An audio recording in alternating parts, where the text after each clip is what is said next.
भाइ बहिनीहरूलाई धन्यवाद दिन चाहन्छु।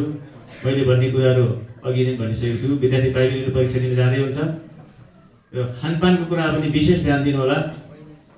जङ्क फुड सकेसम्म कम गर्नु होला। यो परीक्षाको समयमा बिमारी पर्यो भने अलिक गाह्रो हुनसक्छ।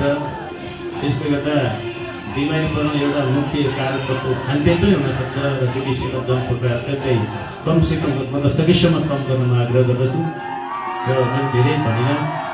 विद्यार्थी भाइ बहिनीहरू आज बिदा हुने मध्ये अघि बुद्धिस्टले भन्नुभएको छ फेरि भेटवाला कार्यक्रम पनि हो र कतिपय विद्यार्थी भाइ बहिनीहरू 11 क्लासमा यहीँ पनि पढ्न आउनुहुन्छ र कतिपय विद्यार्थी भाइ बहिनीहरू जुन विषय हामीले यहाँ अध्यापन गराउन सक्छौँ यो विद्यालय छैन 11 क्लासमा र त्यो विषय अध्ययन गर्नको लागि विद्यार्थी भाइ बहिनीहरू विद्यालयबाट बाहिर जानुहुन्छ र विद्यार्थी भाइ बहिनीहरूलाई म के भन्न चाहन्छु विद्यार्थी भाइ बहिनीहरूलाई म के भन्न चाहन्छु भनेदेखि हामीले आयोजना गर्ने विद्यालयको जन्मोत्सव समारोहमा र अन्य त्यस्तै अत्यन्त महत्त्वपूर्ण कार्यक्रमहरूमा हामीले हाम्रा विद्यार्थीको नाम लिन सकौँ।